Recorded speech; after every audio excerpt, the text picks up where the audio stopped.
And welcome your stock analysis. आज की stock analysis में हम बात करेंगे मार्केट कैप के बारे में कि किस गुल्लक में है ज़्यादा पैसा। इनफैक्ट अगर हम बात करें तो टाटा, अंबानी, बिरला के पास ही ज़्यादा पैसा होगा। मेरे कहने का मतलब है कि किस स्टॉक में आपने पैसे लगाए हैं और वो स्टॉक हमें ज़्यादा रिटर्न प्रोड्यूस करके देता है।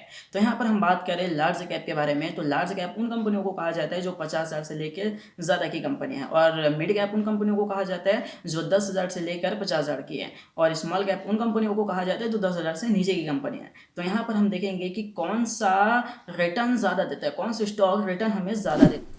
तो यहाँ पर देखते हैं कि किसी भी कंपनी का मार्केट कैपिटलाइजेशन कैसे निकालते हैं, उसका फॉर्मूला क्या है।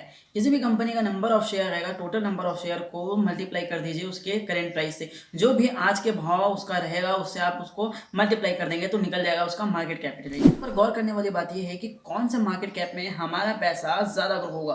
कहने का मतलब है कि कौन सा मार्केट कैप हमें ज़्यादा रिटर्न दे सकता है। अगर आपको अपने पोर्टफोलियो में लाल रंग देखने की आदत नहीं है तब तो आप स्मॉल कैप या फिर मिड कैप में मत लगाइए, आप लार्ज कैप में ही जाइए, क्योंकि वहाँ पर जब मार्केट गिरता है तो उतना ज़्यादा आपको फर्क नहीं पड़ेगा, 1-8% 2% डिसेंट रहता है। अगर आप स्मॉल कैप मिड कैप में जाते हैं तो मार्केट जब क्रैक होता है तो इनफैक्ट 10%, 5%, 7% तक भी मार्केट गिर जाता है। जैसे आपको अपनी रिस्क कैपेबिलिटी पता होनी चाहिए, क्योंकि आपने पैसे बहुत मेहनत से बनाए हैं। इनफैक्ट सभी अपने पैसे बहुत मेहनत से बनाते हैं। ऐसे नहीं है कि किसी के पास कुबेर का खजाना नहीं है, जो अनलिमिटेड नहीं रहता किसी के पास। स्मॉल कैप में फ्लक्चुएशन बहुत ज़्यादा होता है। अगर हम देखें कोविड के बाद बहुत सारी ऐसी कंपनियां हैं जिन्होंने मल्टी रिटर्न दिए हुए हैं, मल्टी बैगर बने हुए हैं, 20 गुना 30 गुना तक रिटर्न दिए हुए हैं। अगर यहाँ पर हम लार्ज कैप कंपनियों की बात करते हैं तो लार्ज कैप में क्या होता है कि बड़े स्केल पर वहाँ पर पैसा लगता है, और 1,000 करोड़ 2,000 करोड़ बड़ी मार्केट कैप वाली कंपनियों के लिए कोई बड़ी बात नहीं है। वहाँ का अगर उतना ट्रांजेक्शन होगा तो उसको फर्क नहीं पड़ता। लेकिन स्मॉल कैप वाली जो कंपनियाँ होती हैं उनके लिए 20 करोड़ 50 करोड़ एक बहुत बड़ा अमाउंट हो जाता है। अगर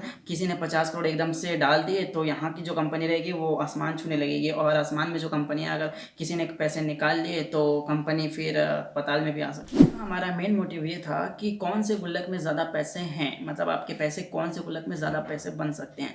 अगर हम देखें तो स्मॉल कैप में डेफिनेटली पैसा बन सकता है, लेकिन उसके साथ रिस्क भी बहुत ज़्यादा है। अगर आप रिस्क नहीं लेना चाहते तो एक मिड कैप कंपनी में आप इन्वेस्ट कर लीजिए। और अगर हम देखें तो लार्ज कैप कंपनी एक बड़ी कंपनी हो जाती है, वहाँ पर रिटर्न तो आपको दिखता है बट उसमें टाइम लगता है। स्मॉल कैप में अगर हम बात करें तो क्विकली रिटर्न उसमें दिखता है, लेकिन उसके साथ रिस्क भी बहुत ज़्यादा उसमें होता है। अगर आपने कोई ऐसी वैसी कंपनी में लगा दिया तो आपका पैसा फिर मिट्टी में भी मिल सकता है। इसके लिए मिड कैप का जो गुल्लक है वो बहुत अच्छा साबित हो सकता है। अगर आप थोड़ा एनालाइज करके उसमें अगर इन्वेस्ट करेंगे तो आप बहुत अच्छा रिटर्न ला पाएंगे। अगर हम देखें तो मिड कैप ने 15 से लेकर 20% तक का इजिली रिटर्न दिया हुआ है। अगर आप थोड़ा रिसर्च करें, थोड़ा एनालाइज करें, थोड़ा इसके लिए थोड़ा समय निकालें तो आप बहुत अच्छा स्टॉक पिक कर पाएंगे। गाइस, कैसी लगी आपको ये वीडियो प्लीज़ कमेंट करके बताइएगा, और ऐसी वीडियो अगर आपको चाहिए तो हमारे साथ जुड़े रहिएगा।